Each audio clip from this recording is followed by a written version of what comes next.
इसे मैंने ही लिखा था,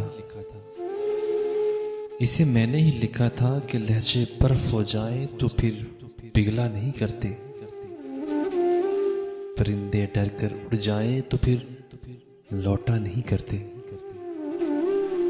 यकीन एक बार उठ जाए कभी वापस नहीं आता,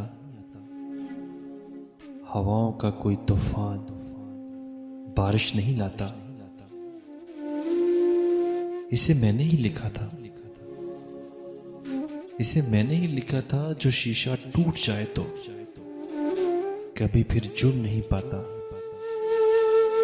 जो रास्ते से भटक जाए वो वापस मुड़ नहीं पाता। इसे कहना वो बेमानी अधूरा खत, इसे मैंने ही लिखा था। इसे कहना वो बेमानी अधूरा खत, इसे मैंने ही लिखा था।